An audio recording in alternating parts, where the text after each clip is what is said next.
करण्याचं काम मी समजू शकतो. देशाचा पंतप्रधान आहेत, पुढं काय करणार सांगा ना.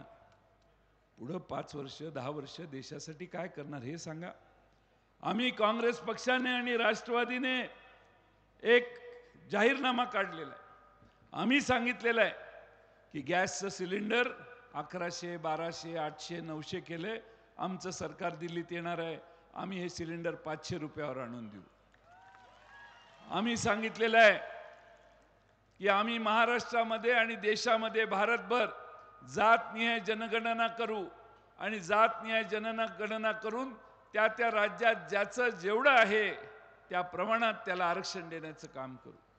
आम्ही हे सांगितलेलं आहे की आरक्षणाच्या बरोबर इंदिरा साहनी कायद्यात जे 50% मर्यादा आहे ती देखील विशेष कायदा करून आम्ही काढून टाकू.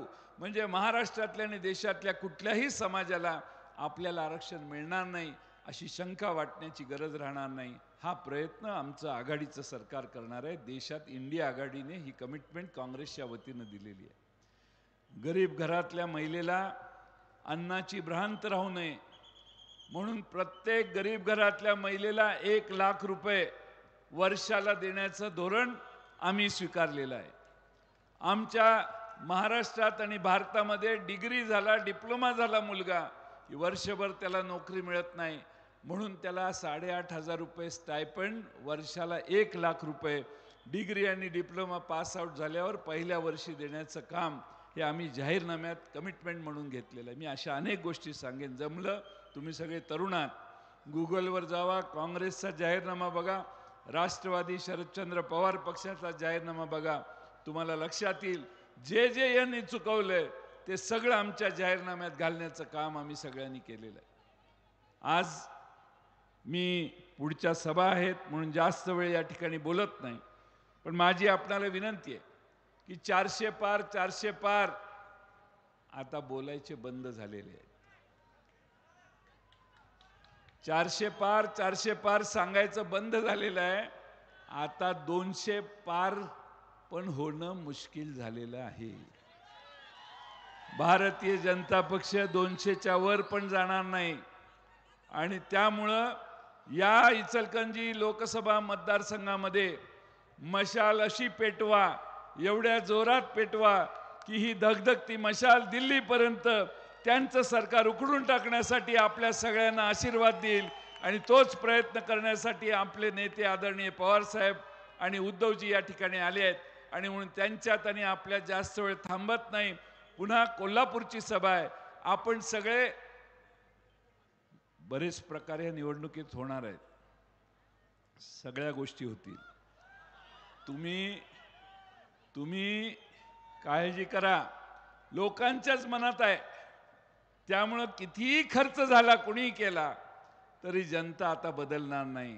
सत्यजित आबांच्या सारखा साधा सरळ तुमच्या सगळ्यांच्या जीवाची पर्वा करणारा असा आमचा उमेदवार, समोरून पाऊस पडला तरीही विचलित न होता आपण काम करा.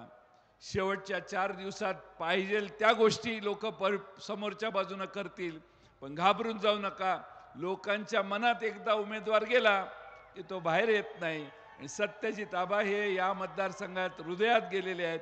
ते तुम्हाला सगळ्यांना निश्चितपणानं निवडून देण्यासाठी तुम्ही त्यांचा प्रयत्न करावा एवढीच विनंती करतो आणि माझे 2 शब्द पूर्ण करतो. धन्यवाद.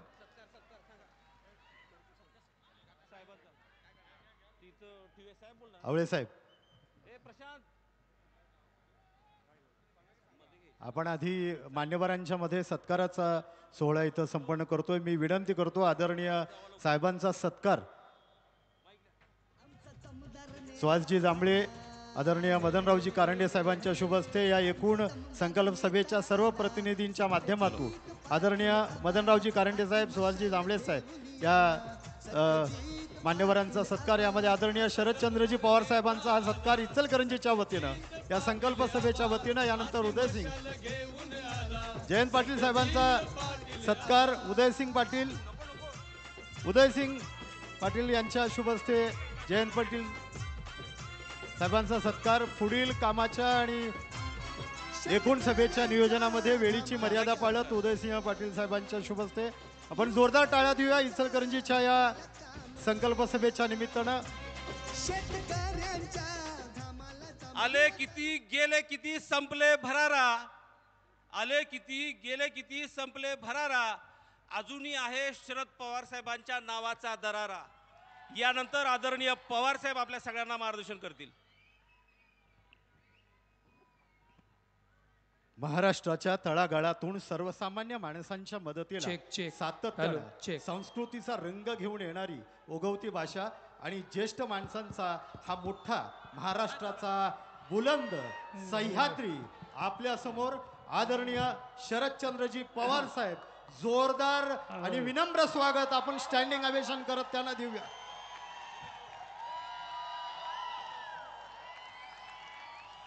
यांचे आजचा संवाद विचारायचे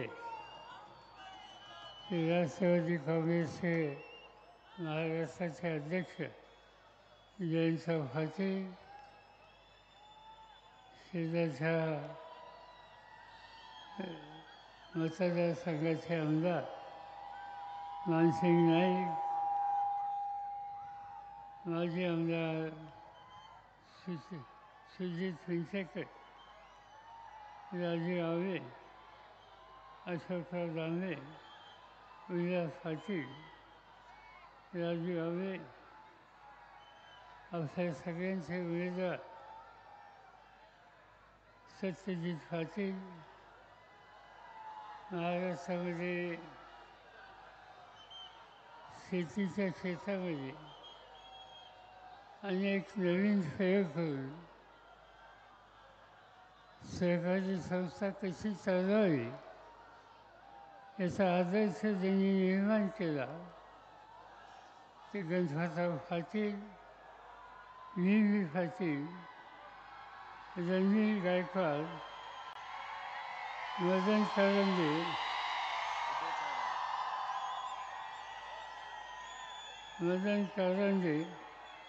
राहुल खंजिरे, बाबासाहेब पाटील सलुकर, संगीतकार पठाण, प्रताप हेगारे, अरुणभाई दुधळकर, प्राध्यापक सुकुमार कांबळे, राजू किसन सावळे, विराज नाईक, रोहित पाटील, रावसाहेब निलवले आणि हजारोच्या संख्येने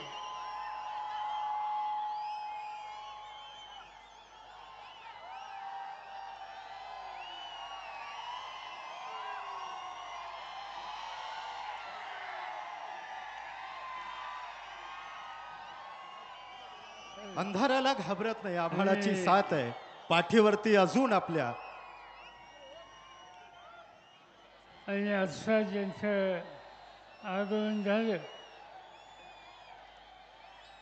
ते शिवसेनेचे नेते उद्धव ठाकरे, बंधू भगिनींनो, तरुण मित्रांनो, आज बऱ्याच वर्षाच्या नंतर इचलकरंजीमध्ये बोलण्याची संधी मला मिळते. एक काळ असा होता की इचलकरंजी अनेक कर्तृत्वान नेतृत्व देणारी ही नगरी. दत्ताजीराव कदम यांची मला आठवण होते. या नगरीचा चेहरा बदलण्याच्यासाठी ज्यांनी आपल्या आयुष्याचा बराचसा काळ दिला, या लोकांची जर यादी करायची झाली तर दत्ताजीराव कदमांच्या शिवाय ती खोली होऊ शकत नाही.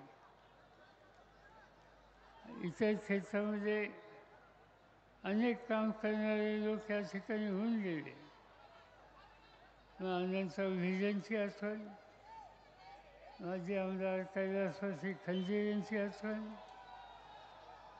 टेक्सटाईलच्या धंद्याला आणि सरकाराला एक दिशा देण्याचा प्रयत्न त्यांनी केला. ते माजी खासदार कैलासवासी आबासाहेब कुलकर्णी यांची आठवण, अशा अनेक तत्वज्ञ लोकांची आठवण आज मी या ठिकाणी होते. इचलकरंजी एका वेगळ्या स्थितीतून जाते. संबंध देशामध्ये यंत्रमाग आणि हातमाग याच्यामध्ये उत्तम काम करणारं शहर कोणतं, तर ते इचलकरंजी ही माहिती संबंध देशामध्ये गेली होती. इथला यंत्रमाग, त्याच्यामध्ये आणि अधिकृतता या माध्यमातून कापसाच्या क्षेत्रामध्ये या शहराने आणि या शहरामध्ये ज्यांनी यंत्रमाग उभे केले आणि जे लोक ते यंत्रमाग चालवतात ते कष्टकरी कामगार, या सगळ्यांचं योगदान आपण कधी विसरू शकत नाही. पण दुर्दैव हे आहे की आज हा धंदा, हा व्यवसाय या नात्या संकटामध्ये सापडलेला आहे.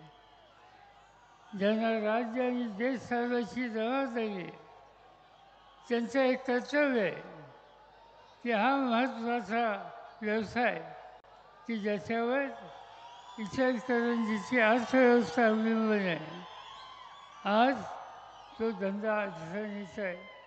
आणि आजचे राज्यकर्ते या व्यवसायाकडे झुंकूनसुद्धा बघत नाहीत आणि त्याचा दुष्परिणाम आज आपल्या सगळ्यांना बघायला मिळतो. इथं काम करणारे कामगार, त्यांचंही जीवन संकटात गेलं. दुसरा महत्त्वाचा व्यवसाय आजूबाजूला शेतीचा आहे. त्या शेतीच्या व्यवसायातसुद्धा संकट आहे.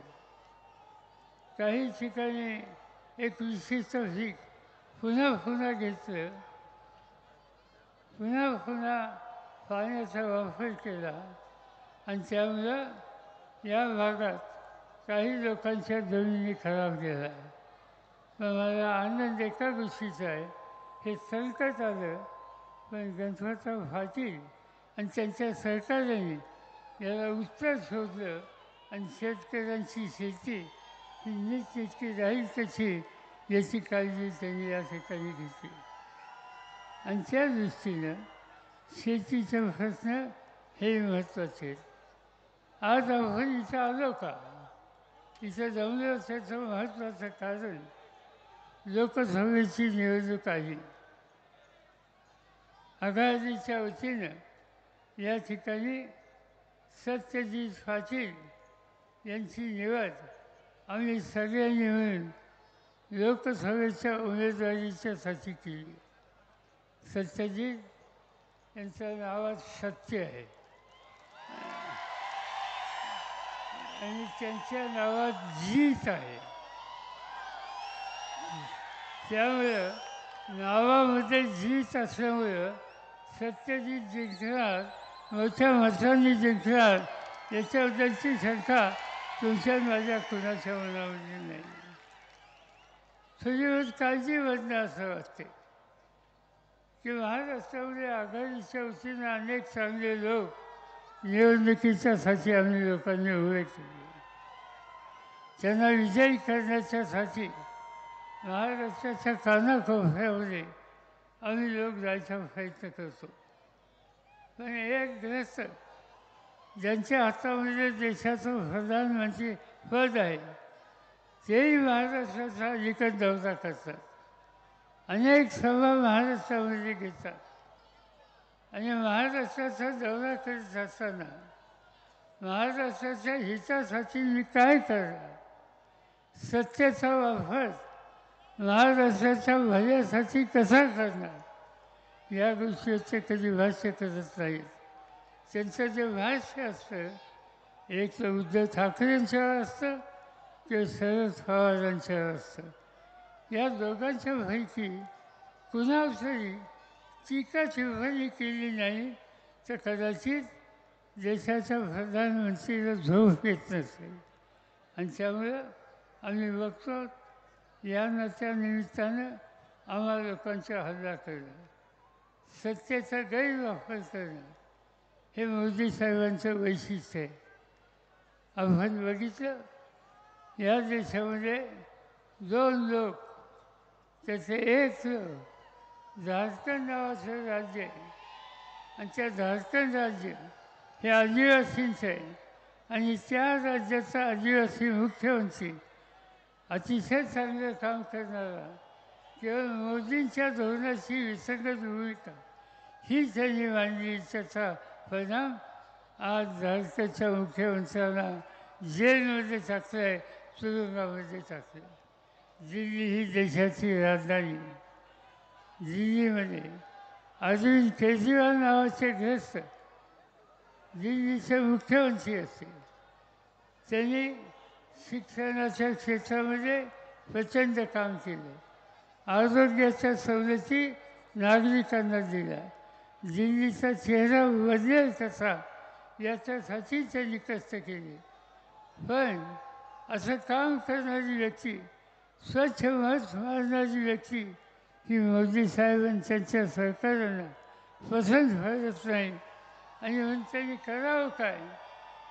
त्यांचे प्रश्न सोडण्याच्या ऐवजी आज त्या दिल्लीच्या मुख्यमंत्र्यांना जेलमध्ये टाकलं. लोकांनी त्यांना निवडून दिलं. लोकांचा भरोसा त्यांच्यावर आहे.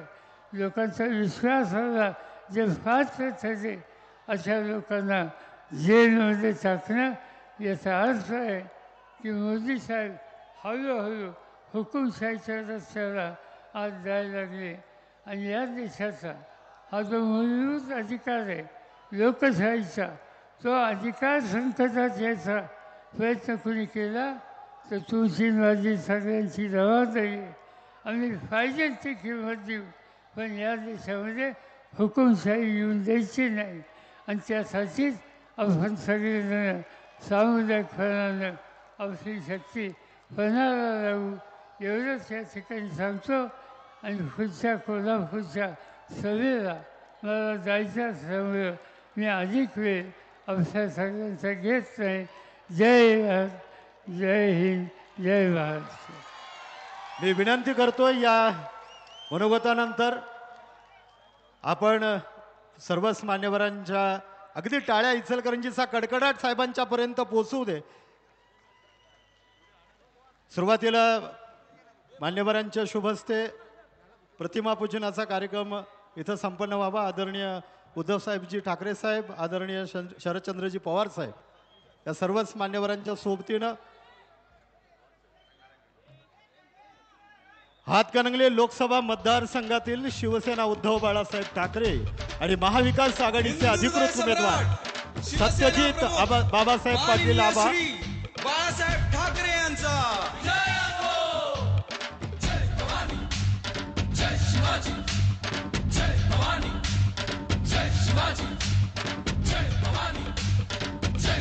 महाराष्ट्र दिनाच्या या सुंदर प्रसंगी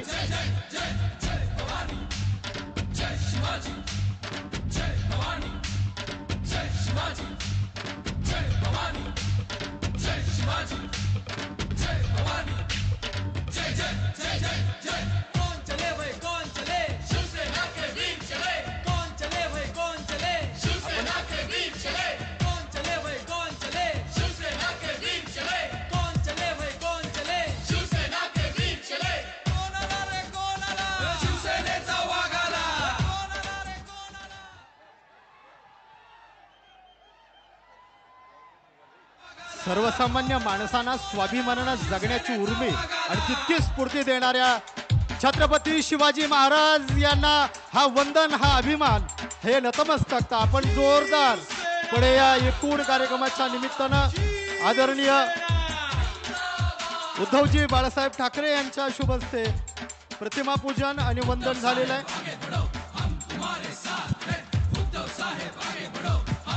साहेबांच्या वरती अतूट आणि अलोट प्रेम करणारी ही गर्दी इचलकरंजीच्या एकूण क्षेत्रामधून सत्यजित पाटील यांच्या विजय संकल्प सभेच्या निमित्तानं हे अमाप आणि अतोनात असं प्रेम आणि ही लयलूट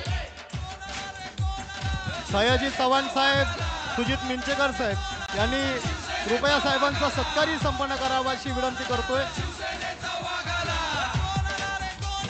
शहराध्यक्ष सयाजी चव्हाण साहेब, सुजितजी मिंचेकर, सयाजी चव्हाण साहेब यांनी साहेबांचा सत्कार इचलकरंजीच्या वतीनं आपण पोचवावा अशी विनंती करतोय.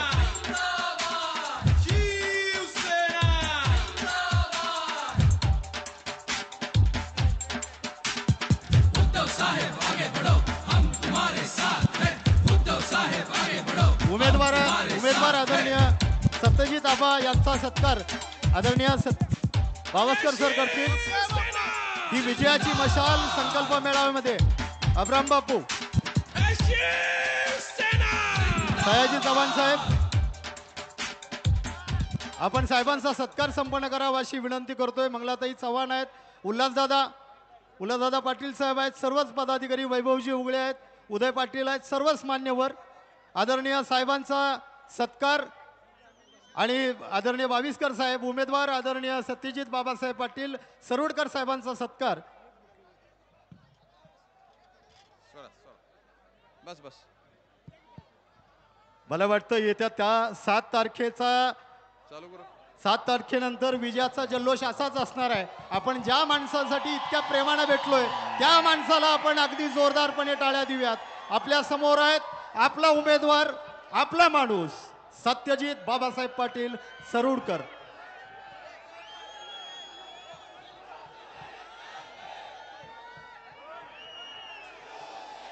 या सभेचे प्रमुख आपण आमचं दैवत पक्षप्रमुख आदरणीय उद्धव ठाकरे साहेब, ज्याने आपलं मनोगत व्यक्त करून पुढच्या कार्यक्रमात निघून गेले, ते आदरणीय पवार साहेब, माजी मंत्री जयंत पाटील साहेब, व्यासपीठावर उपस्थित असलेले आमदार मानसिंगराव नाईक भाऊ,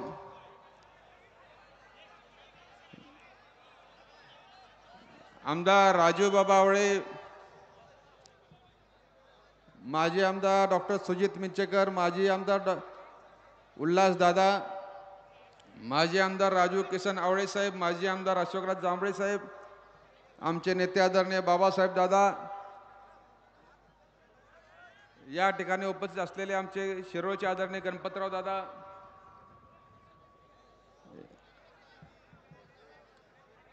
शेका पक्षाचे सन्मान्य आमचे भाई भारत पाटील, व्यासपीठावर उपस्थित सगळे या ठिकाणी सगळ्याच पक्षाचे सर्व सन्मान्य पदाधिकारी मोठ्या संख्येने जमले या ठिकाणी आमच्या या सभेसाठी आलेले, या मतदारसंघातले सगळे आमच्या तमाम युवा कार्यकर्ते, ज्येष्ठ कार्यकर्ते, शेतकरी बंधू, आमच्या महिला भगिनी, मित्रांनो, या ठिकाणी पहिल्यांदा तुम्हाला सगळ्यांचे आभार मानतो की आपण या सभेला इतक्या मोठ्या संख्येने उपस्थिती दाखवली.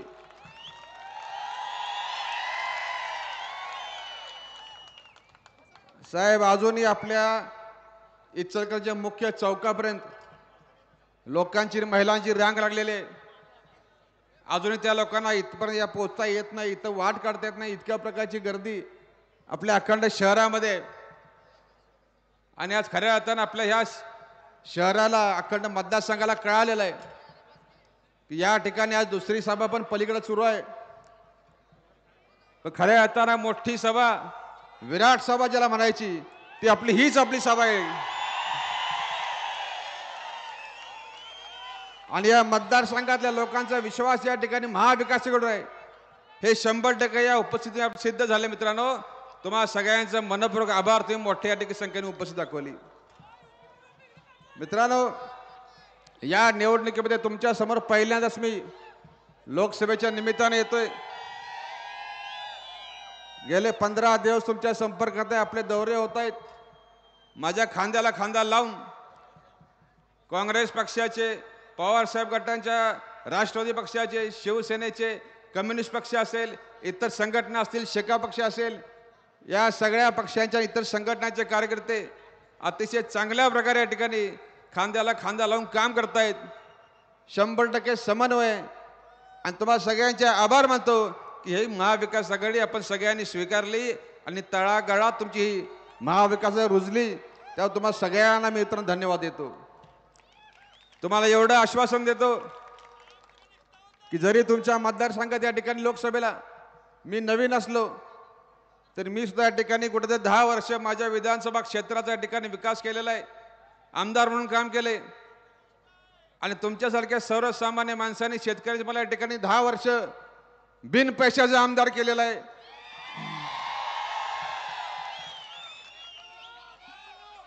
तुम्हाला इथून मागे कशा प्रकारचे अनुभव आले, गेल्या 15 वर्षामध्ये कुठं खासदारांचं अस्तित्व जाणवलं नाही, याविषयी मी काय फारसं बोलत नाही.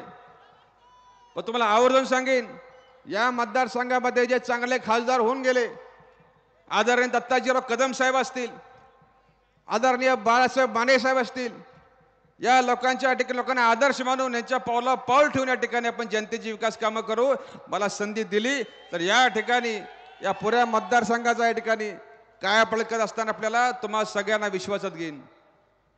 मित्रांनो, या ठिकाणी माहिती आहे, माझी राजकारण 2 तत्व आहेत.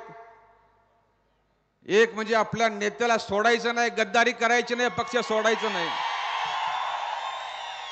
मग तुमचं राजकारण संपलं तरी चालेल, रस्त्यावर आला तरी चालेल, पण नेत्याला सोडायचं नाही.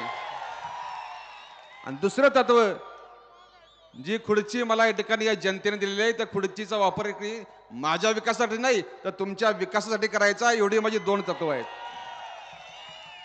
मित्रांनो, काही काळजी करू नका, ह्या सगळ्या मंडळींच्या कुठे प्रतिमेला अजिबात गालबोट लागणार नाही. तुमच्या संपर्कात चांगल्या पद्धतीने राहीन. काही लोकांनी टीका केली, इथून उठायचं आणि सरोडला कधी जायचं, काही काळजी करू नका. आपले 6 विधानसभा क्षेत्र आहेत, प्रत्येक तालुक्याच्या ठिकाणी आपलं ऑफिस होईल. मला तुम्ही भेटायला येण्याची गरज नाही, मी तुमच्या भेटायला येत जाईल.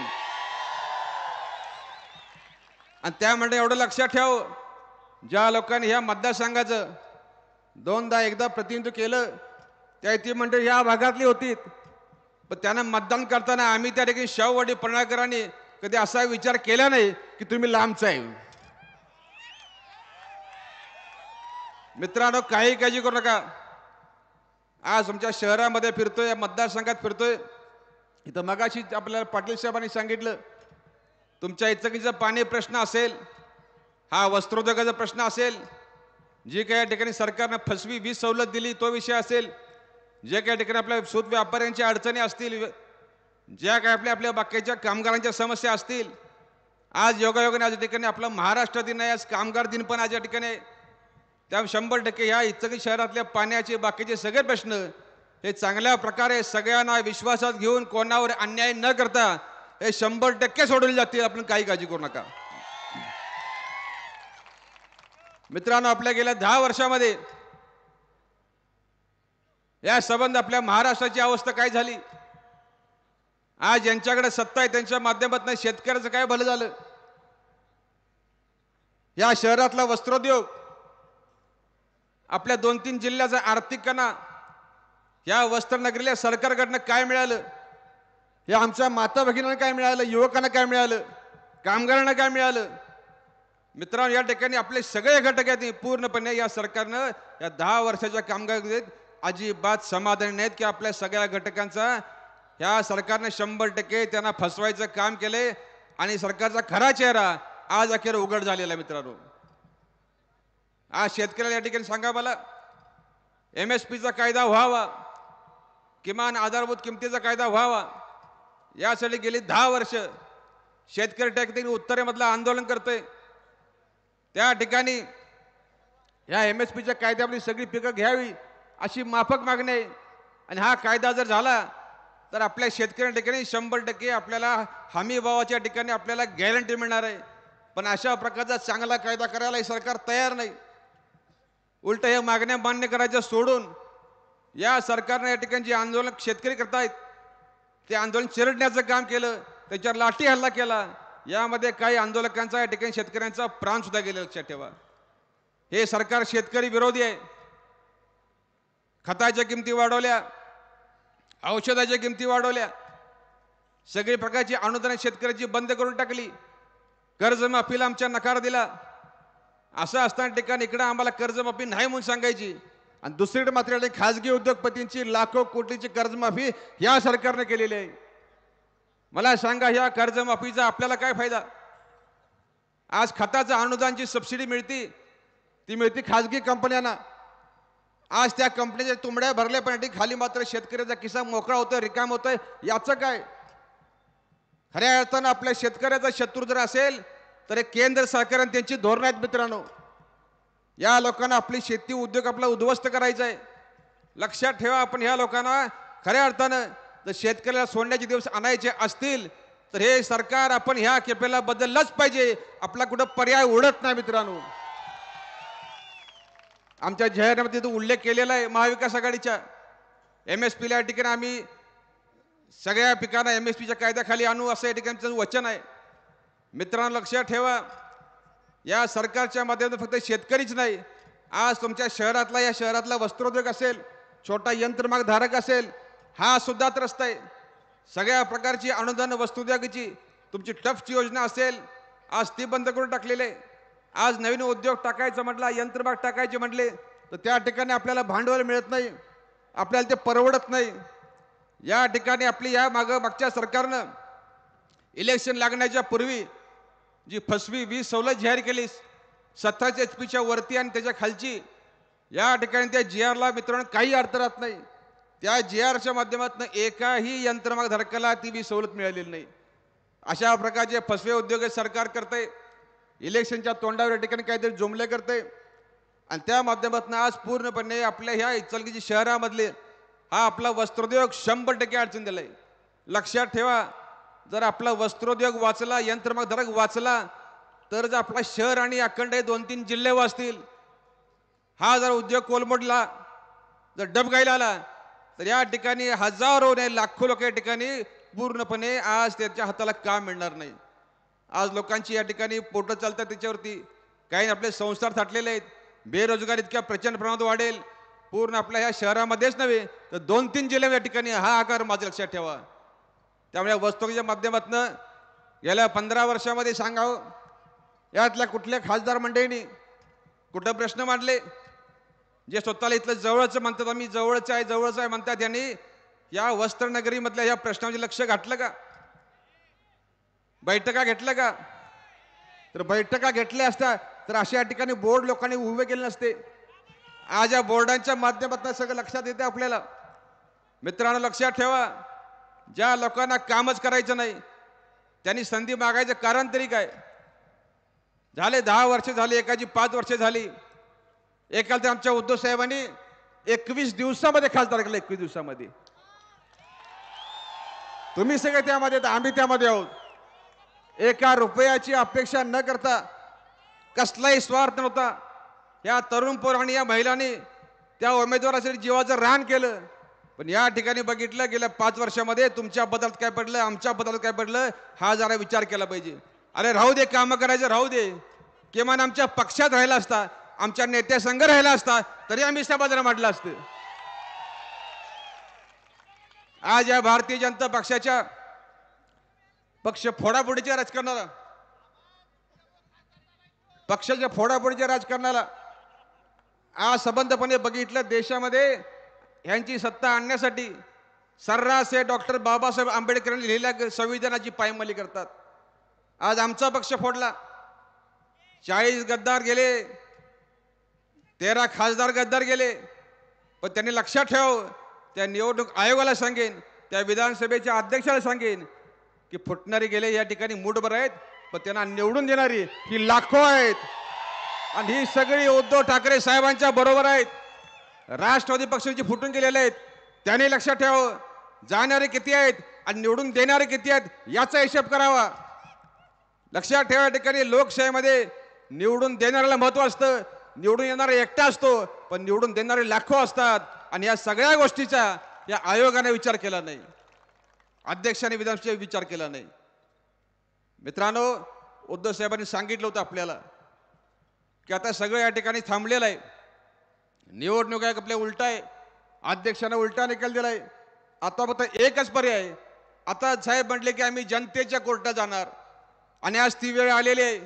आज जनतेच्या कोर्टामध्ये आदरणीय उद्धव ठाकरे साहेब आलेले आहेत, पवार साहेब आलेले आहेत. आज तुमच्या सगळ्या जनतेच्या कोर्टामध्ये मला तुम्हाला हात जोडून विनंती करायची आहे की मित्रांनो, या ठिकाणी असा निकाल हवा की सगळ्या जगाला कळावं खरी शिवसेना उद्धव साहेबांचीच आहे. खरी राष्ट्रवादी पवार साहेबांचीच आहे. अशा प्रकारचा निकाल लावा, या महाविकासाला विजय करा. मित्रांनो, मी तुमचा अधिक वेळ घेणार नाही. आपल्याला साहेबांना ऐकायचं आहे, साहेबांना पुढच्या सभेला जायचं आहे. मित्रांनो, या खेपेला ही इलेक्शन निर्णायक आहे, ऐतिहासिक आहे.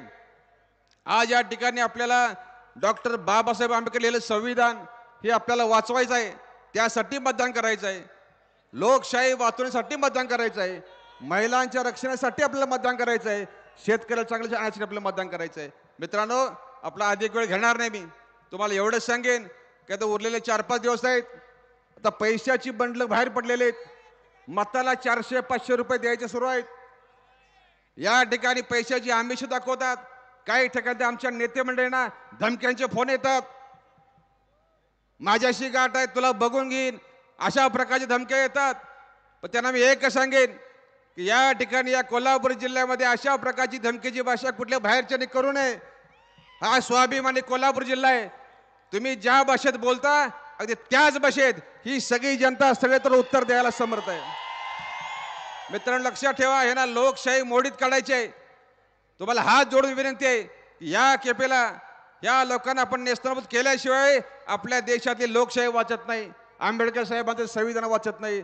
तर मी तुमचा अधिक वेळ न घेता, तुम्ही मोठ्या संख्येने या ठिकाणी आला. उद्धव साहेबांच्या तुम्ही या ठिकाणी प्रेमाखातर, पवार साहेबांच्या प्रेमाखातर, राहुल गांधीच्या प्रेमाखातर आपण इथं आला. तुम्हाला सगळ्यांना मी या ठिकाणी मनापासून तुमचे आभार मानतो.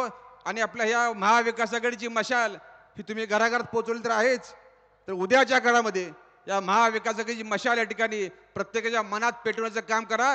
धन्यवाद. जय हिंद, जय महाराष्ट्र. खरं तर अखंडपणे गेले कित्येक तास सुरू असणाऱ्या या सगळ्या संकल्प सभेच्या निमित्तानं आपल्यासमोर अनेक मान्यवरांनी आणि उमेदवारांनी आपलं मत मांडलं. अंधाराला घाबरत नाही, आभाळाची साथ आहे, पाठीवरती अजून आपल्या शूर शोभांचा हात आहे.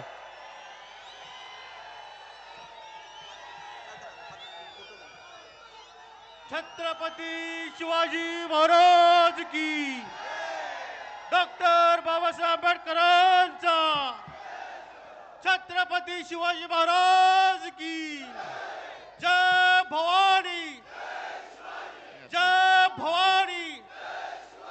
हर हर हर हर.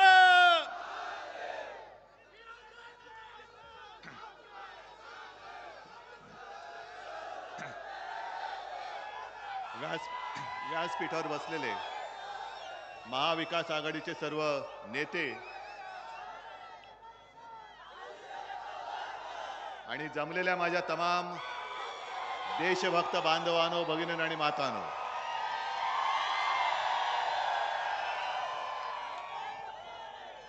मगाशी मशाल प्रज्वलित केली, पण खऱ्या मशाली माझ्या समोर बसलेल्या आहेत. आज 1 मे आहे. 1 मे आहे आपल्या महाराष्ट्राचा महाराष्ट्र दिन. आणि हा महाराष्ट्र दिन नुसता काहीतरी एक दिवस सापडत नव्हता म्हणून नाही केलेला, तर संयुक्त महाराष्ट्रासाठी जो संपूर्ण महाराष्ट्राने लढा दिला, रक्त सांडलं, हुतात्मे दिले, त्या संघर्षाची यशोगाथा सांगणारा आजचा हा दिवस आहे. म्हणून सर्वप्रथम मी त्या सर्व हुतात्म्यांना अभिवादन करतोय. काल मध्यरात्री जाऊन हुतात्म्यांना मी वंदन केलं आणि त्यांच्या चरणी मी शपथ घेतले. ही शपथ तुम्ही घेणार आहात की नाही हा तुमचा प्रश्न आहे. याचं कारण असं की त्यावेळेला सुद्धा जे हुतात्मे झाले, 105 हा आकडा कागदोपत्री आहे, पण त्यावेळेला ज्या एक परदेशी पत्रकार आल्या होत्या, ताया झिंकीन, त्या महिलेनी स्वतः लिहून ठेवलेलं आहे की त्या जेव्हा रुग्णालयात गेल्या होत्या बघायला, तेव्हा त्यांच्यासमोर जवळपास 200-250 मृतदेह पडलेले होते. आणि महाराष्ट्राबद्दलचा आकस हा त्याही वेळेला दिसला होता. मोरारजी देसाई कुठून आले होते? त्यांनी गोळीबाराचे आदेश दिले होते आणि पोलिसांना सांगितलं होतं की माणसांना मारण्यासाठी गोळ्यांचा वापर करा. मराठी माणसं मेली तरी चालतील, पण गोळी वाया जाता कामा नये. हा आकस तेव्हापासूनच आहे. अगदी आपल्या छत्रपती शिवाजी महाराजांनी सुरत लुटली होती, इंग्रजांची वखार. आता सुरतेचे 2 जण महाराष्ट्र लुटतायत. आणि मी शपथ घेतलेली आहे की माझ्या छत्रपतींच्या महाराष्ट्राला जे लुटतायत त्या लुटारूंचा सुपडा साफ केल्याशिवाय मी राहणार नाही. महाराष्ट्राला जे लुबाडतायत, महाराष्ट्राला जे ओरबाडतायत, मग ते कोणी असो, त्यांना नेस्त नाबूद केल्याशिवाय मी राहणार नाही. मी शपथ घेऊन मैदानात उतरलेलो आहे. आणि ही शपथ तुम्ही सुद्धा घ्यायला पाहिजे. आपल्या डोळ्या देखत महाराष्ट्राची विल्हेवाट लावतायत आणि तरी सुद्धा मतं मागायला निर्लज्जपणाने हे वखवकलेले आत्मे महाराष्ट्रामध्ये फिरू कसे शकतात? आज भाषणाला सुरुवात करण्यापूर्वी महाविकास आघाडीच्या सर्व नेत्यांना मी तर धन्यवाद देतोच. इकडे सुद्धा जे जे कोणी सगळे शिवसैनिक आणि महाविकास आघाडीचे कार्यकर्ते आले असतील त्यांना सुद्धा धन्यवाद देतोय. नक्कीच, कारण या कठीण प्रसंगामध्ये तुम्ही सगळे माझ्या सोबत आहात. विशेष म्हणजे सत्यजित, सुजित, उल्हासदादा, तुम्हाला मी खास धन्यवाद देतोय. तुम्हाला खास धन्यवाद देतोय कारण हे तुमच्यासाठी अक्षरशः मरमर मरणारे शिवसैनिक, निष्ठावान. अरे निष्ठावान वेगळं सांगायला पाहिजे. गद्दारांना गाडणारे. तुम्हाला काय वाटतं, यांना मोह दाखवला नसेल, यांना खोक्याचं आमिष दाखवलं नसेल, पण याला निष्ठा म्हणतात. निष्ठा कधी विकली जात नाही, अजिबात नाही. आणि तुम्ही निष्ठावान आहात. आणि मगाशी जे पवार साहेब म्हणाले की सत्यजित सत्यमेव जयते, त्याच्यामुळे सत्यजित आपला जिंकलाच पाहिजे. आणि तुम्हाला खरं म्हणजे मी तुमची माफी मागितली पाहिजे आणि मागतोच. कारण गेल्या वेळेला मीच आलो होतो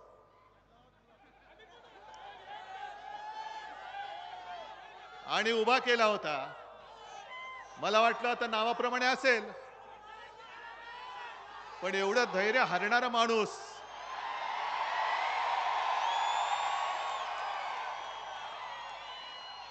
मी नव्हता पाहिला.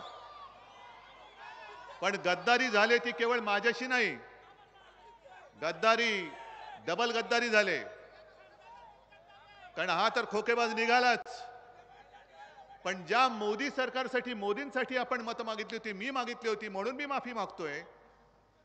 कारण त्या मोदी सरकारने महाराष्ट्राशी द्रोह केलेला आहे, गद्दारी केलेली आहे.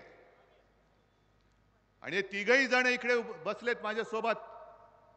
विधानसभेमध्ये त्यांचा पराभव केला गेला. आणि कोणी केला हे मी मुद्दामून बातमी घेऊन आलोय. हे भाजपचे जे नगरसेवक होते कोल्हापूरचे, काय त्यांचं नाव, RD पाटील, त्याने आरडाओरडी केली आता.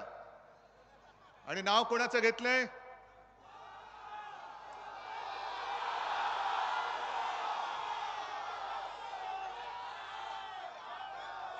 आहे ना लक्षात? म्हणजे हे नुसते खोकेबाज नाही आहेत, हे भाजपवाले एवढे नालायक आहेत. अरे जेव्हा तुमच्यासाठी आम्ही मतं मागत होतो, मी अनेकदा बोललोय आणि ते खरं आहे की संपूर्ण देशात शिवसेना आणि भारतीय जनता पक्ष कोणी त्यांना जवळ घ्यायला तयार नव्हते. पण शिवसेनेने तुम्हाला खांद्यावरती बसून महाराष्ट्र दाखवला, नाही तर तुम्हाला खांदा द्यायला आज माणूस महाराष्ट्रात दिसला नसता. पण तुमची निवडणूक असल्यानंतर तुम्ही माझ्या शिवसैनिकांचा वापर करून घेतलात. आणि माझी निवडणूक असल्यानंतर, शिवसैनिकांची निवडणूक असल्यानंतर हे पाडापाडीचे धंदे केले. याचा मी सूड घ्यायला आलेलो आहे. मी सूड घेणार, तुम्ही सुद्धा सूड घेतला पाहिजे. तुम्ही तुमचं सगळं सोनं करून घेतलं असं तुम्हाला वाटलं असेल, पण संपूर्ण महाराष्ट्र तुमच्याकडे बघतोय. आणि जसा तो धृतराष्ट्र होता की कौरव काय करतात त्यांना कळत नव्हतं, तसा हा धृतराष्ट्र नाही, हा छत्रपती शिवाजी महाराजांचा महाराष्ट्र आहे. आणि तो कौरवांच्या बाजूला राहणार नाही, तो सत्याच्या बाजूलाच राहणार आहे. आज सगळीकडे जे मोदी फिरतायत, नकली सेना नकली सेना, ही बघा ना काय ती सेना, कुठे कुठे जाल तिकडे सेनाच सेना दिसते. पण हे ते जे बोलतायत हेच तर त्यांचं उद्दिष्ट आहे, हेच तर त्यांचं उद्दिष्ट आहे. तुम्ही मला सांगा की सर्वोच्च न्यायालयाने इथल्या या लवादाचं कानफट फोडलेलं आहे. अगदी मला गादीवरून खाली खेचलं, स्वतः बसले उडी मारून. त्यांची सगळी पोरं टोरं चालतात, कोण मंत्री होतंय कोण आमदार होतंय. पण शिवसेना प्रमुखांचा पुत्र बसला, तू नाही बसायचं, तू खाली बस म्हणून ज्या घराण्याने सगळं काही यांना दिलं त्याला तुम्ही खाली खेचलात. गद्दारी तर केलीच. पण सर्वोच्च न्यायालयाने जे सांगितलं की हे गद्दार आहेतच, पण या गद्दारांचे बाप जे दोघ जण दिल्लीत बसलेत ते सुद्धा महाराष्ट्राचे गद्दार आहेत. कारण सर्वोच्च न्यायालयाने जे निरीक्षण नोंदवलेलं आहे त्यांनी सांगितलं की तिथल्या म्हणजे इथल्या राज्यपालांनी चुकीचं काम केलेलं आहे. मी राज्यपाल त्यांना कधी मानलंच नाही, मी त्यांना कोश्यारी म्हणूनच म्हणतो, कारण राज्यपालांचा मी अपमान करू इच्छित नाही, ते घटनात्मक पद आहे. पण घटनात्मक पद म्हटल्यानंतर त्या पदाचा अपमान होऊ न देणं हे त्या खुर्चीवरती बसलेल्या माणसाने सुद्धा बघायला पाहिजे होतं. पण जसा दिल्लीवरनं त्यांच्या मालकाने यांना फोन करून सांगितलं त्याप्रमाणे तो कोश्यारी वागले. ते आपलं सरकार बरखास्त करण्यासाठी त्यांनी विधानसभेचं अधिवेशन बोलवलं. मग कोर्टामध्ये आपण गेलो, मग लवाद नेमला गेला. लवाद यांचा कोण? चमचाच, तो नार्वेकर. आणि कोर्टाने सांगितलं की विधानसभेच्या लोकप्रतिनिधींच्या संख्येवरनं पक्ष कोणाचा ठरवता येत नाही. हा बघा माझा पक्ष माझ्या समोर बसलेला आहे. अजूनही सर्वोच्च न्यायालयाने निकाल दिलेला नाही. निवडणूक आयोग ह्यांचा घरगडी, लवाद ह्यांचा घरगडी. त्यांनी जे सांगितलं त्याच्याप्रमाणे त्यांनी निकाल देऊन टाकला. पण जेव्हा आता काही काळ असलेले पंतप्रधान मोदी म्हणतात की नकली सेना आहे, म्हणजे सर्वोच्च न्यायालयावरती मोदी दडपण आणतायत, दबाव आणतायत असा माझा जाहीर आरोप आहे. म्हणजे सर्वोच्च न्यायालयाने काय निकाल द्यायला पाहिजे हे मोदी सांगणार असतील तर हुकुमशाही म्हणतात ती यालाच म्हणतात. आणि सर्वोच्च न्यायालयाने मी जाहीर विनंती करतोय की तुम्ही अजून निकाल दिलेला नाहीत, तुम्ही वेळोवेळी हे कसं चुकलेलं आहे हे सांगितलेलं आहे. असं असून सुद्धा जेव्हा पंतप्रधान पदावरती बसलेला दुर्दैवाने एक माणूस माझ्या पक्षाला नकली सेना म्हणतो, म्हणजे हा तुमच्यावरती दडपण आणतोय, दबाव आणतोय. तुम्ही या महाशना वेळेत आवरा. हे दबाव आणण्याचं राजकारण आहे. मधल्या काळामध्ये न्याय व्यवस्था हातात घेत होते, किरण रिजिजू होते तेव्हा. आणि मला अभिमान आहे की बाकी कोणी किती विकले गेले असतील तरी सर्वोच्च न्यायालय अजून विकलं गेलेलं नाही, ते यांचा गुलाम झालेला नाही, याच्याबद्दल मला अभिमान आहे. न्यायमूर्तींवरती तुम्ही दडपण आणायला लागलात. तुम्ही तुमच्या मर्जीप्रमाणे पक्ष कोणाचा हे ठरवायला लागलात. अहो, जेव्हा शिवसेनेची स्थापना झाली 1966 साली, तुम्हाला काय माहिती आहे मोदीजी, आज 1 मे आहे. त्या संयुक्त महाराष्ट्राच्या चळवळीमध्ये माझे आजोबा हे अग्रणी होते. प्रबोधनकार ठाकरे, संपूर्ण आमचं घराणं, आमच्या पिढ्या या महाराष्ट्राशी समरस झालेल्या आहेत. आणि ही जनता इकडे जमते.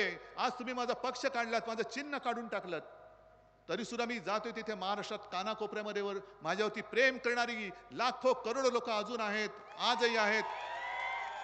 हे माझं कर्तृत्व नाहीये, ही माझ्या वाडवडिलांची पुण्याई आहे. त्यांनी माझ्यावरती जे संस्कार केले आणि त्यांनी जे तुमच्यासाठी सगळं काम केलंय, म्हणून आज उद्धव ठाकरे याला किंमत नाहीये.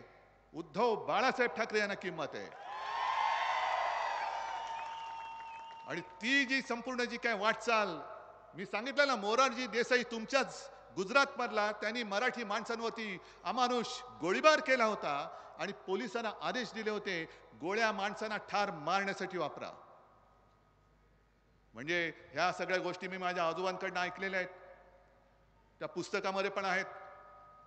एवढे अत्याचार तेव्हा करत होतं हे मोरारजी देसाईचं सरकार. मुंबईमध्ये लालबाग परळचा तो कामगार वस्तीचा पूर्ण परिसर अख्खा महाराष्ट्रच पेटला होता. पण जसं आता त्या उत्तरेतल्या शेतकऱ्यांवरती ड्रोन मधून अश्रुधुरांचे गोळे सोडले, तसे मोरारजीचे नरराक्षस पोलीस त्या लालबाग परळच्या चाळींवरती जाऊन खिडक्यातनं अश्रुधुराच्या नळकांड्या आतमध्ये मारायचे.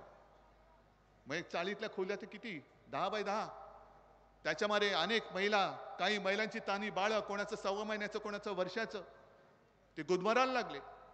आणि गुदमरायला लागल्यानंतर महिला रणरागिणीसारख्या पोलिसांसमोर बाहेर आल्या आणि सांगितलं, असे नामर्दासारख्या काय गोळ्या घालता, आम्ही समोर आलोय, मारा गोळी आमच्यावर, आम्ही मरू पण मुंबई घेतल्याशिवाय आम्ही राहणार नाही.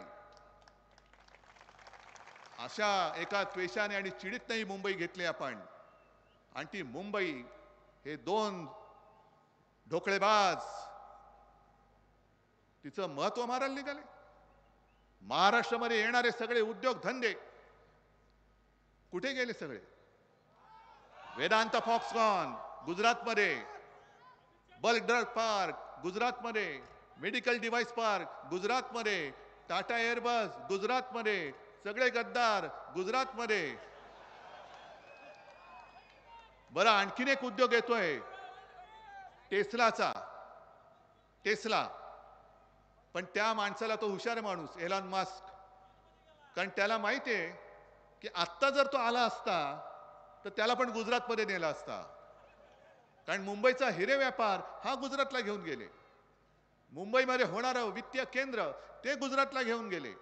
आणि जिकडे आपण ते वित्तीय केंद्र करणार होतो तिकडे बुलेट ट्रेन आपल्या माथी मारली.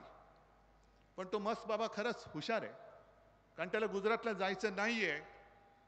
आणि त्याला कळलं की आता देशामध्ये सरकार बदलतंय, यांचं, या दळभद्रांचं सरकार परत महाराष्ट्रात काय देशात येत नाहीये, इंडिया आघाडीचं सरकार येत आहे. आणि म्हणून त्यांनी भेट जो घेणार होते इकडे येऊन, ती भेट त्यांनी पुढे ढकलली, चीनमध्ये जाऊन बसलेत. हे आता जगभर झालेलं आहे की देशातलं सरकार बदलतंय, देशामध्ये लोकशाही पुन्हा येते, हे जगभर झालेलं आहे. आणि मोदीजींना मी सांगतोय की मोदीजी, तुमच्या जर का आता फालतू गप्पा झाल्या असतील ना, फालतू गप्पा कोणत्या? कारण हे मोदी सरकार नाहीये, हे गजनी सरकार आहे, हे गजनी सरकार आहे. कारण त्यांना काल काय बोलले ते आज आठवत नाही, 14 साली काय बोलले होते ते 19ला आठवत नाही, 19ला काय बोलले ते 24ला आठवत नाही. उद्या तर लोक तुम्हाला विसरून जातील, तुम्हालाच लोक विसरतील. जा काळाच्या पडद्याआड, विस्मृतीच्या पडद्याआड. कारण महत्वाचे जे विषय होते फालतू, जे आता IPL चालू आहे, मग आपण बघत बसतो वाईड बॉल टाकलाय का, नो बॉल टाकलाय का. हे क्रिकेटमध्ये होतं, पण मोदींचं आता राजकारणात होतंय. वाईड बॉल काय टाकतायत, नो बॉल काय टाकतायत, हिट विकेट काय होते. अगदी फुटबॉलच्या मॅच मध्ये जसं होतं ना सेल्फ गोल, तसे मोदी सेल्फ गोल मारतायत. कारण आधी ते म्हणाले काय की 400 पार, 400 पार म्हणाल्यानंतर तुम्ही काय बोललात, तडीपार. मग घराणेशाही काढली. मी उभा राहिलो त्यांच्या समोर, होय मी घराणेशाहीचा वारस आहे, मी माझ्या 7 पिढ्या दाखवतो, मोदीजी तुम्ही तुमच्या 7 पिढ्या दाखवा. आणि मग घराणेशाहीमध्ये तुमच्या मित्राचा अमित शहाचा जय शहा कसा त्या क्रिकेट कंट्रोल बोर्डाचा अध्यक्ष होतो ते आम्हाला सांगा. पण आता त्यांनी काय काढलं, भटकती आत्मा. आणखीन काय, मग कोणी काय खायचं, कोण मांस खातं, कोण मटण खातं. अहो मोदीजी, गायीवरती बोलताना जरा महागाईवरती बोला, महागाईवरती बोला. जशी चाय पे चर्चा केलीत तशी मुद्द्यांवरती चर्चा करा, होऊन जाऊ द्या. जर लोकांनी तुम्हाला स्वीकारलं, आम्ही घरी बसू, आम्ही घरी बसू, तयार आहे मी. पण खरे जे मुद्दे जे माझ्या माता भगिनींना भेडसावत आहेत, महागाईचे, तुम्ही शेतकऱ्याचं उत्पन्न दुप्पट करणार होतात, ते दुप्पट झालंच नाही. पण शेतासाठी जी काय अवजारं लागतात, बी बियाणं लागतं, खतं लागतं, याच्यावरती GST अशी लावलेली आहे की त्याच्यामध्ये शेतकऱ्याचा दम निघतो. म्हणून मी शिवसेनेच्या वचननाम्यात म्हटलं की शेतकऱ्यासाठी जी लागणारी अवजारं आहेत, बी बियाणं असेल, खतं असतील, कीटकनाशकं असतील, औषधं असतील, त्या सगळ्यांवरचा GST आम्ही माफ केल्याशिवाय राहणार नाही. आम्ही महाराष्ट्राचं लुटलं जाणारं वैभव हे तर थांबवूच, पण लुटलेलं वैभव आम्ही परत महाराष्ट्रात आणल्याशिवाय राहणार नाही. जीएसटीचा त्रास हा शेतकऱ्यांना होतोय, सर्वसामान्यांना होतोय, व्यापाऱ्यांना होतोय. व्यापाऱ्यांना सुद्धा मी सांगतोय, तुम्ही असाल गुजराती असाल, आमचं काही त्याच्यावरील ना नाहीये. जे मी काय बोलतोय मोदीजी सगळं गुजरातला नेलं, हे सत्य आहे का खोटं आहे तुम्ही सांगा. पण याचा अर्थ असा नाहीये की मला गुजरात बद्दल काहीतरी द्वेष आहे, गुजरात माझा शत्रू नाही. गुजरात सुद्धा माझा आहे, गुजरात सुद्धा आमचा आहे. महाराष्ट्रामध्ये जे वर्षानुवर्ष गुजराती माता भगिनी बांधव राहत आहेत ते सुद्धा आमचेच आहेत. आणि इंडिया आघाडीचं सरकार आल्यानंतर जे गुजरातच्या हक्काचं असेल ते आम्ही जरूर देऊ, पण माझ्या महाराष्ट्राच्या तोंडातला घास काढून तुम्ही जो देताय तो आम्ही थांबवू. एक तर तुम्ही काही देत नाही यात. इकडे दर वेळेला आलो की वस्त्रोद्योगाचं काहीतरी एक अडचण असतेच, काहीतरी म्हणजे तीच कोणी सोडवायची. केंद्र सरकार म्हणून ते काही बसतं तिकडे, आल्यानंतर सांगतात की आम्ही असं करू, आम्ही तसं करू. जा ना इथल्या खासदाराला म्हणा, दिल्लीत तू जाऊन काय काय केलंस त्याचा कार्य अहवाल दे. एकदा तरी माझ्या इचलकरंजीच्या या यंत्रमागाबद्दल तोंड तरी उघडलं होतंस का सांग. पण मुंबई मधलं वस्त्रोद्योगाचं आयुक्तालय सुरे हे मुंबई बाहेर घेऊन गेले. एवढा आकस, एवढा द्वेष. शेतकऱ्याचं तुम्ही काय स्वतःला समजता कोण. मी आज पेपरमध्ये वाचलं की इथे ऊस उत्पादक शेतकरी मोठा आहे, आम्ही FRP दिला, अमुक हे दिलं ते दिलं. अहो मग गेल्या वर्षी तुम्ही त्या इथेनॉलला बंदी का केली होती. ऊसापासून, ऊसाच्या रसापासून जो इथेनॉल बनतो त्याला बंदी करून तुम्ही कोणाच्या खिशात कोणाचा इथेनॉल म्हणून पर्याय कोणाचा विकून देणार होतात. मादी निर्णय घेतलात का आणि मागे का घेतलात. तुम्ही शेतकऱ्याला हमीभाव देऊ म्हणालात होते, आज आम्ही म्हणतोय की आम्ही हमीभाव देणार. एवढंच नाही तर मी महाराष्ट्रामध्ये जेव्हा फिरतोय, संपूर्ण विदर्भ झाला, मराठवाड्यामध्ये परत अजून निवडणुका आहेत, जळगावमध्ये जाणार आहे, रायगड आहे, सगळीकडेच आहे. पण शेतकरी अर्धा कुठे मरतो. जसं कापूस उत्पादक आहे, कापसाचं उत्पादन काढतो पण कापूस साठवून ठेवायला त्याला जागाच उरत नाही. आणि एका शेतकऱ्याची माझ्याकडे प्रतिक्रिया आली जळगावच्या.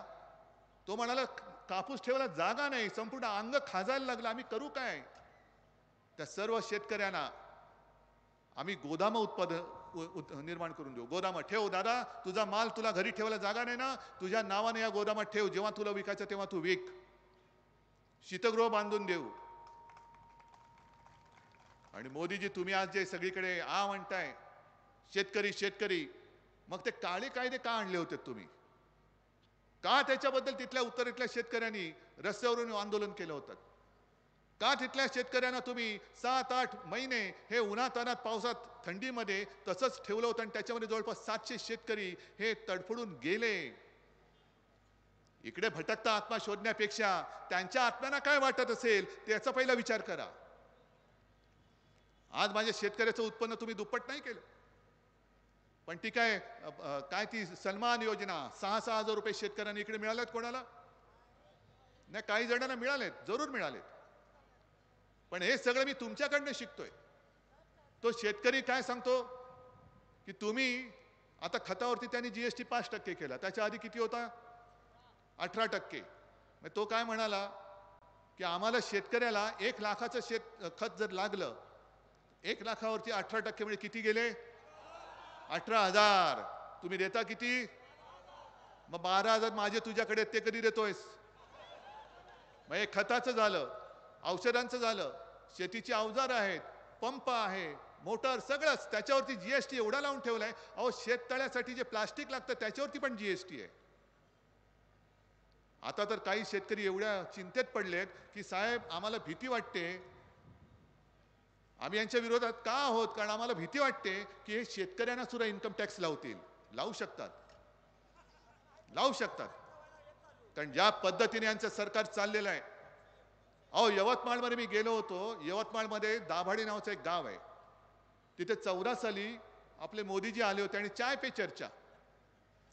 मग त्यांनी सांगितलं इकडे मी कापसासाठी एक बाजारपेठ निर्माण करून देईन, आणखीन महिलांसाठी हे करून देईन, आणखीन ते करून देईन. सगळे फसले. तेव्हा आपण सुद्धा त्यांच्याबरोबर होतो. दिली मतं दणादणा. आणि मतं दिल्यानंतर जेव्हा शेतकऱ्यांनी पत्र लिहायला सुरुवात केली प्रधानमंत्री कार्यालयात, उत्तर नाही. प्रधानमंत्र्यांची भेट घेण्याचा प्रयत्न केला, नो एंट्री. एवढंच नाही तर प्रधानमंत्र्यांची सभा ज्या वेळेला त्यांच्या गावात होती त्या सर्व शेतकऱ्यांना पोलिसांकडनं एका बाजूला डांबून ठेवलं होतं. हा असा डांबरटपणा तुम्हाला चालेल? हीच तर हुकुमशाही आहे. आणि जे शेतकरी आता दिल्लीला चालले होते, कशासाठी चालले होते? का तुमच्या खुर्चीवरती बसायला चालले होते? का तुमची खुर्ची पळवायला चालले होते? खुर्ची तर तुमची खेचलीच आहे म्हणा, ती खेचणारच आहोत आम्ही. पण जे सरकार शेतकऱ्याला दिल्लीत येऊ देत नाही, त्या सरकारला तुम्ही आता दिल्लीत येऊ द्यायचं नाही. तुम्ही शेतकरी बनून मतदान केलं पाहिजे, तुम्ही नागरिक म्हणून मतदान केलं पाहिजे.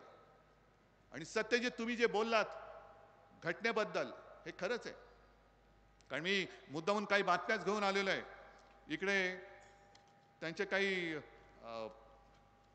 कोणते एक मंत्री खासदार होते कर्नाटकातले, हेगडे, त्यांची बातमी आहे माझ्याकडे. आम्हाला 400 पार का पाहिजे? कारण घटना बदलायची आहे. आता घटना का बदलायची आहे?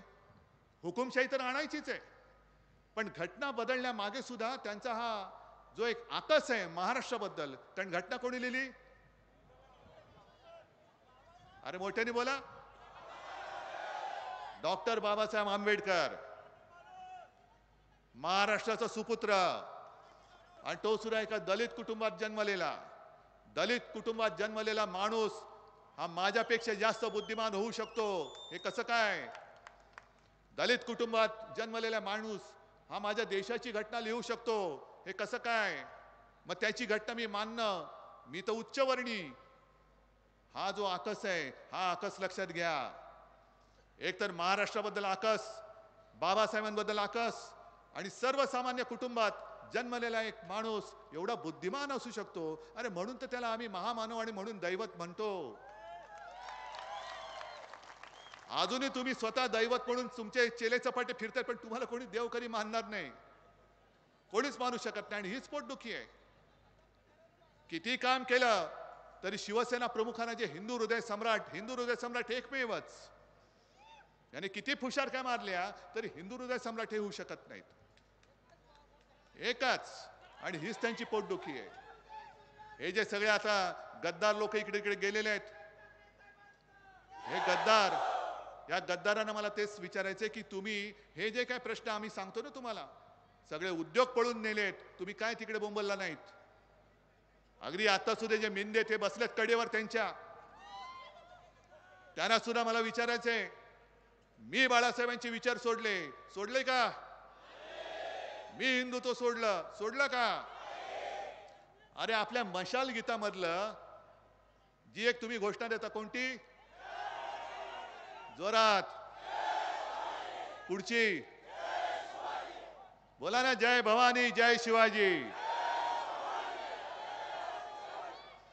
हा, जय भवानी जय शिवाजी आमचा आत्मा आहे. आणि हा भटकता आत्मा नाहीये, महाराष्ट्राच्या मातीत जन्माला आलेला आत्मा आहे. त्याच्यामुळे मोदीजी, तुम्ही भटकते आत्मा तुमच्या गुजरातमध्ये शोधा, महाराष्ट्रामध्ये या आमच्या आत्म्याला हात लावू नका. कोणताही मराठी माणूस, अरे आम्ही सुद्धा जय श्रीराम बोलतो नक्कीच. जे तुम्ही नाही केलं ते शिवसेना प्रमुखांनी तेव्हा करून दाखवलं होतं. आम्ही सुद्धा बजरंगबली की जय बोलतो. पण मोदीजी, तुम्ही तुमचं सगळं दाखवण्यासाठी म्हणजे किती प्रेम आहे याच्यासाठी समुद्राच्या बुडाशी जाऊन बसलात. हा, पण माझ्या तुळजामातेच्या दर्शनाला मंदिरात नाही जाऊ शकलात अजून. काल धाराशिवला होते, मी सांगितलं होतं मोदीजी एक तर माझ्या भवानी मातेच्या दर्शनाला जा, आणि नसेल तर तुमच्या भाषण लिहून देणाऱ्याला सांगा की माझ्या भवानी मातेबद्दल काहीतरी 2 शब्द तू लिहून दे. एक तर लिहिलात, बोललात, तर तुमच्या घरगडी असलेल्या निवडणूक आयोगाला सांगा की शिवसेनेच्या मशाल गीतातला तो जो शब्द जो शिवसेना काढणार नाही त्याच्याबद्दलचा आक्षेप मागे घे. आणि जर भवानी मातेबद्दल तुम्ही काही बोलला नाहीत तर आम्ही असं समजू की तुम्हाला आमच्या भवानी मातेबद्दल मनात आकस आहे. आणि मला वाटलं तेच झालं. मोदीजी जिकडे जातात तिकडे सगळ्या दैवदेवतांना आमचेच दैवत आहेत, त्यांना नमस्कार करतात. पण काल धाराशिवला जाऊन भवानी मातेबद्दल एक अक्षर काढलं नाही. हा त्यांचा आकस, हा आकस मला महाराष्ट्राच्या मातीत गाडून टाकायचा आहे. आणि भटकत्या आत्म्याबद्दल जर का तुम्ही बोलत असाल तर काल मी बोललेलो आहे की असाच एक वखवकलेला आत्मा 300-350 वर्षापूर्वी गुजरातमध्ये जन्मलेला आग्र्यावरनं आला होता. का आला होता?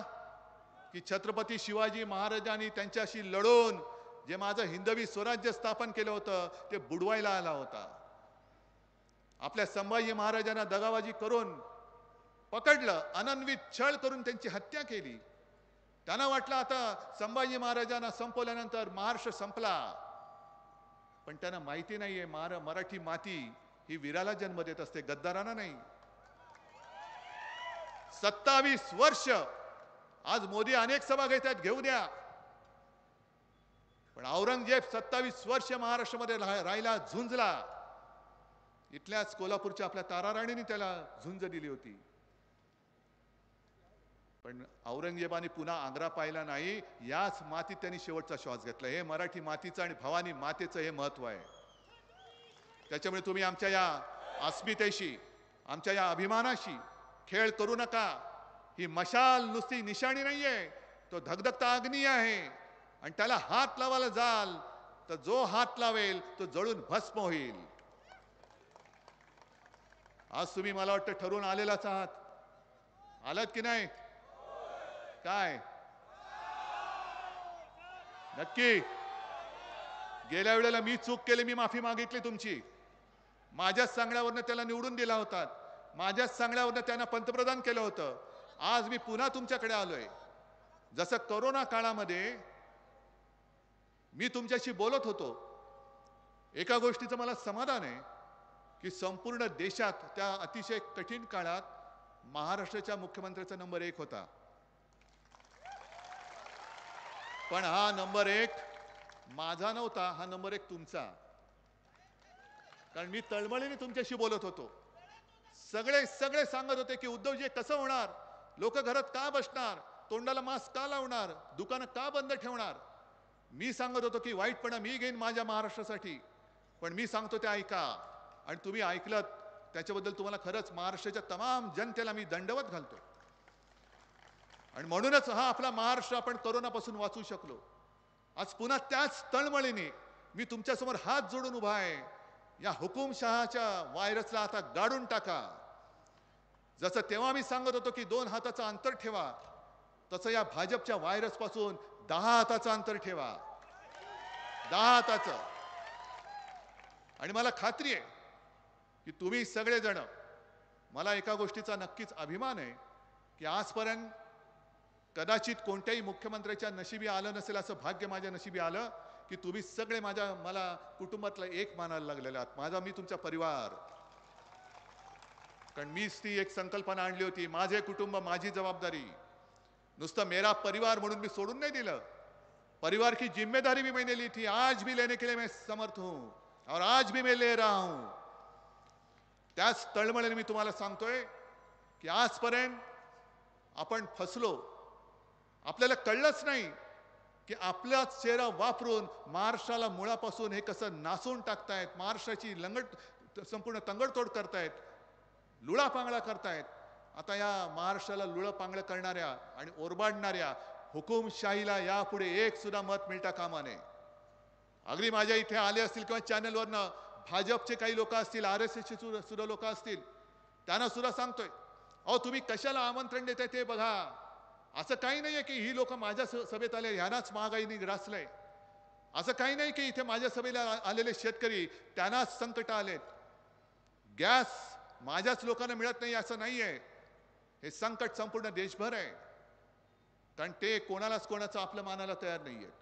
आणि म्हणून या देशासाठी, या देशाच्या उज्ज्वल भवितव्यासाठी, म्हणजे तुमच्या पुढच्या पिढ्यांच्या उज्ज्वल भवितव्यासाठी आता जी हातामध्ये मशाल घेतलेली आहे ही मशाल सोडू नका. आणि आपल्या सत्यजित आबाला समोर जे असतील आहे सगळ्यांचा मी मान राखतो. शेतकऱ्यांसाठी कोणी लढत असेल, अरे शेतकऱ्यांसाठी मी स्वतः लढतोय, तुम्ही लढण्याची गरज नाही.